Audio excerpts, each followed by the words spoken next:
और ये चाहते हैं कि वक्फ बोर्ड और कमजोर हो। आज ये एक विशेष समाज के जमीन पर इनकी नजर है, कल समाज के दूसरे अल्पसंख्यकों के जमीन पर इनकी नजर जाएगी।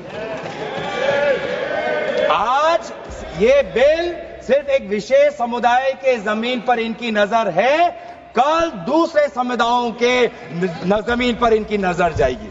ये बिल हमारे देश की अखंडता, ये बिल हमारे संवैधानिक मूल्य, ये देश हमारे अल्पसंख्यकों की सम्मान, ये देश हमारे अमन, शांति और सदन और जेपीसी में जिस प्रकार से विचार होना चाहिए था उस सब के विरोध में है। और इसलिए आज पूरा इंडिया अलायंस आज इस बिल के विपक्ष में खड़ा हुआ है। जिसने भारत की स्वतंत्रता की लड़ाई लड़ी है, उस कौम को जिसने 1857 में उन्होंने मंगल पांडे के साथ उन्होंने अपनी शहादत दी, अब उस कौम पर आप दाग लगाना चाहते हैं। जिन्होंने भारत छोड़ो आंदोलन में हमारा साथ दिया, अब उस कौम पर आप दाग लगाना चाहते हैं। जिन्होंने मौलाना हुसैन अहमद मदानी ने 1924 में कंप्लीट इंडिपेंडेंस की मांग की,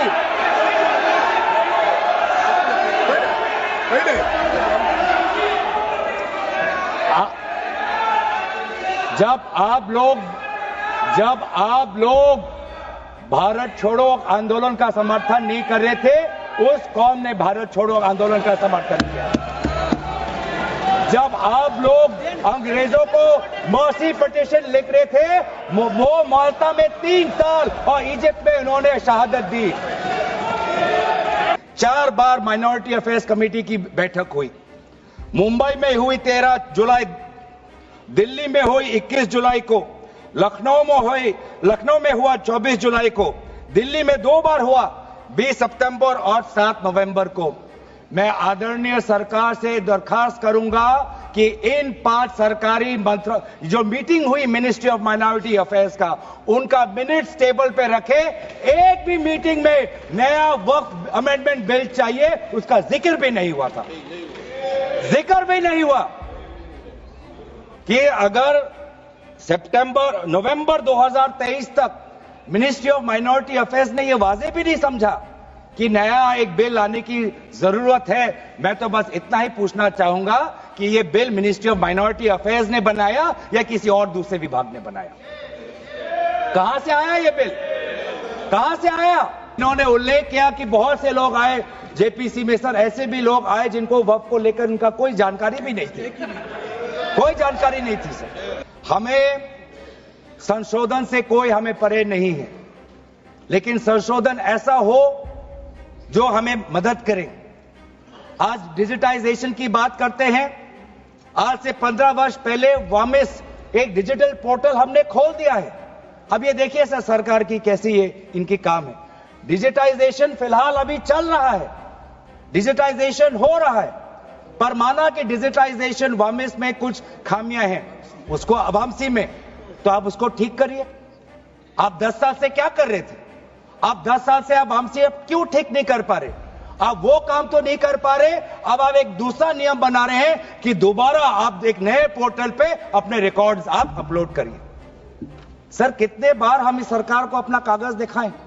और आज वक्फ संशोधन 2025 पर अपनी दल का और विपक्ष की तरफ से अपना पक्ष रखें। और अयोध्या राम मंदिर में भी और आज के वक्फ के संशोधन में भी मेरा एक ही मार्गदर्शक है, वो है भारत का संविधान। भारत का संविधान जो कहता है कि हमारा भारत में हर व्यक्ति को सामाजिक, आर्थिक और राजनीतिक न्याय, विचार, अभिव्यक्ति, विश्वास, धर्म और उपासना की स्वतंत्रता, और साथ साथ में यह कहता है कि व्यक्ति की गरिमा और राष्ट्र की अखंडता सुनिश्चित करने वाली बंधुता। ये बिल आज इस संविधान के इस जो मूल जो ढांचा है उस पर आक्रमण है। और इनकी जो पूरा जो भाषण था वो हमारे संविधान के इस मौलिक अधिकार पर, हमारे संघीय ढांचे पर एक आक्रमण था। आज इस सरकार का इस बिल के द्वारा 4 इनके मूल उद्देश्य। पहला मूल उद्देश्य है कि संविधान को कमजोर करना, टू डाइल्यूट द कॉन्स्टिट्यूशन। इनका दूसरा उद्देश्य है भ्रम फैलाना, to defame the minority communities of India.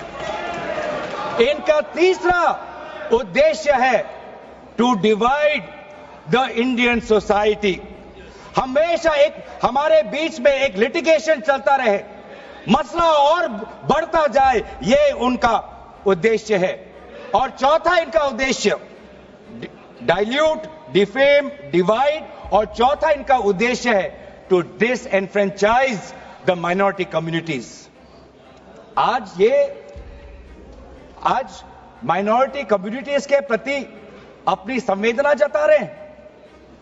Sir, कुछ हफ्ते पहले देश में विभिन्न जगहों में लोगों ने ईद की शुभकामनाएं एक दूसरे को दी, और क्या आपको पता है कहां इनकी डबल इंजन की सरकार ने लोगों को रास्ते पे ईद का नमाज भी पढ़ने नहीं दिया। और ये बात करेंगे आप अल्पसंख्यकों के प्रति अपनी संवेदना जताते हैं। मैं पूछना चाहता हूं कि आपके लोकसभा में कितने एमपीज अल्पसंख्यक हैं? पहले उसका विवरण दीजिए और फिर हमें बताइए कि आपके दिल में कितना संवेदना है। सर, मेरा तो मैंने जिस दिन भी ये बिल इंट्रोड्यूस हुआ उस दिन भी आदरणीय मंत्री को मैंने सुना, और आज भी मैंने उनको सुना। जिस दिन उन्होंने इंट्रोड्यूस किया उस दिन भी अगर आप उनका स्टेटमेंट पढ़े तो उन्होंने कहा कि इसको बिल लाने से पहले बहुत विस्तार रूप से इस बिल की लाने के लिए चर्चा हुई थी। सर, पूरा का पूरा मिसलीडिंग। 2023 में सर सरकार 24 में आई, ये खुद 24 के बीच में इन्होंने अपना बिल लाया। 23 सन के वर्ष में 4 बार माइनॉरिटी अफेयर्स कमेटी की बैठक हुई। मुंबई में हुई 13 जुलाई, दिल्ली में हुई 21 जुलाई को, लखनऊ में हुआ 24 जुलाई को, दिल्ली में 2 बार हुआ 20 सितंबर और 7 नवंबर को। मैं आदरणीय सरकार से दरखास्त करूंगा कि इन 5 सरकारी जो मीटिंग हुई मिनिस्ट्री ऑफ माइनॉरिटी अफेयर्स का, उनका मिनट्स टेबल पे रखे।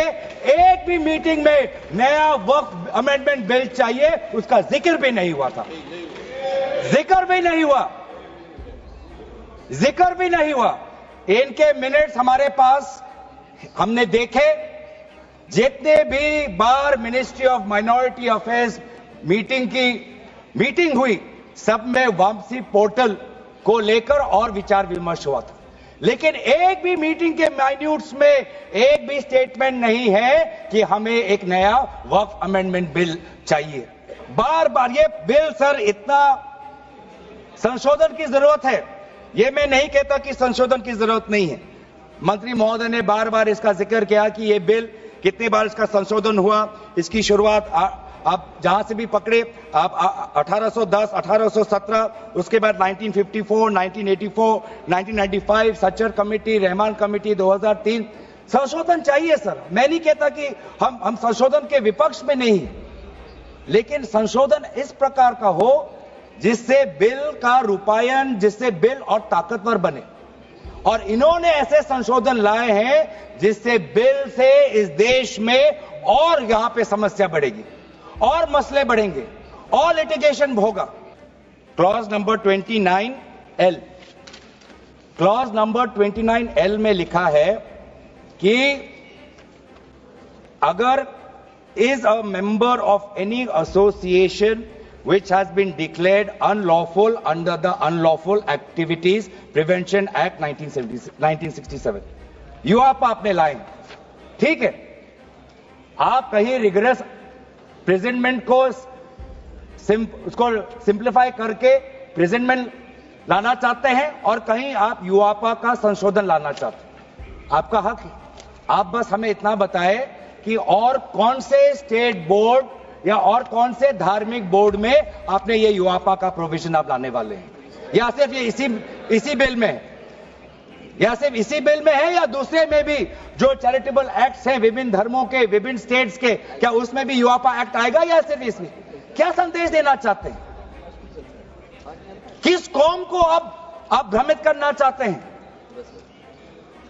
बार बार उस कौम को जिसने भारत की स्वतंत्रता की लड़ाई लड़ी है, उस कौम को जिसने 1857 में उन्होंने मंगल पांडे के साथ उन्होंने अपनी शहादत दी, अब उस कौम पर आप दाग लगाना चाहते हैं जिसमें लगभग 2 लाख उलेमा शहीद हुए, आप उस कौम पर दाग लगाना चाहते हैं जिन्होंने भारत छोड़ो आंदोलन में हमारा साथ दिया, आप उस कौम पर आप दाग लगाना चाहते हैं जिन्होंने 6 अप्रैल 1930 में दांडी मार्च का सपोर्ट किया, आप उस कौम पर आप दाग लगाना चाहते हैं जिन्होंने 1926 में ब्रिटिश के डिवाइड एंड रूल को खंडन किया, आप उस कौम पर आप दाग लगाना चाहते हैं जिन्होंने मौलाना हुसैन अहमद मदानी ने 1924 में कंप्लीट इंडिपेंडेंस की मांग की।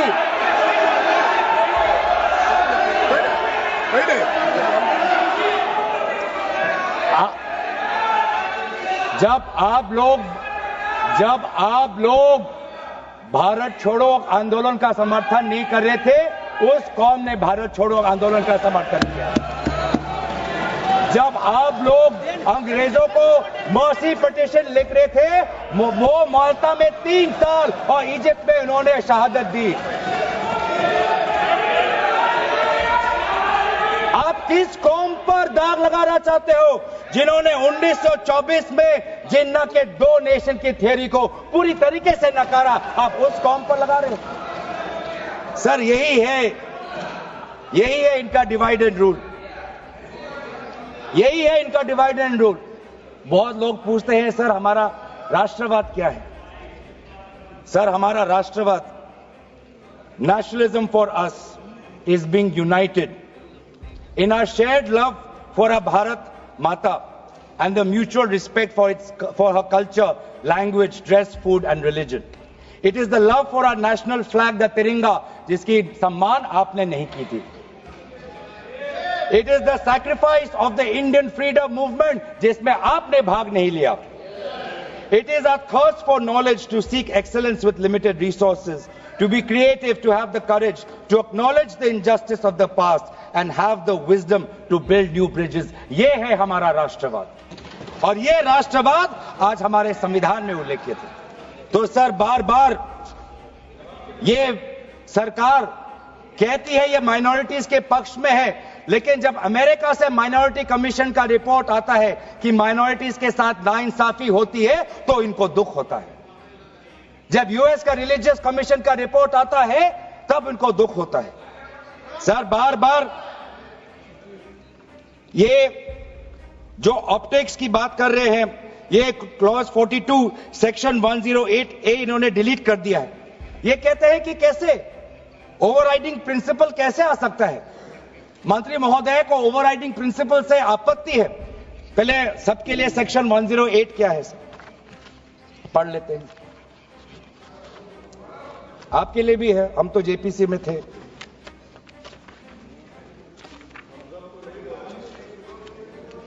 और सर जेपीसी में भी सर दुख की बात करनी पड़ेगी सर कि जेपीसी में ये कहते हैं कि सबका इन्होंने राय सुना, लेकिन आपको भी पता है विपक्ष के द्वारा एक भी संशोधन को इन्होंने स्वीकार नहीं किया. ये किस प्रकार का? हमने भी बहुत से जेपीसी देखे हैं सर, ऐसा जेपीसी नहीं देखा जहां पर क्लॉज बाय क्लॉज डिस्कशन भी नहीं हुआ सर. पूरी तरीके से वोटिंग हो गई. एक मिनट माननीय सदस्य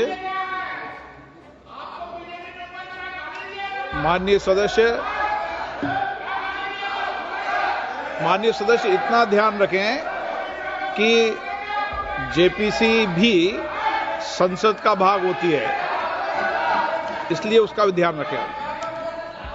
सर इन्होंने जेपीसी की बात की. अगर इन्होंने ये नहीं करते कि जेपीसी में बहुत विस्तार रूप से चर्चा हुआ तो मैं भी नहीं करता.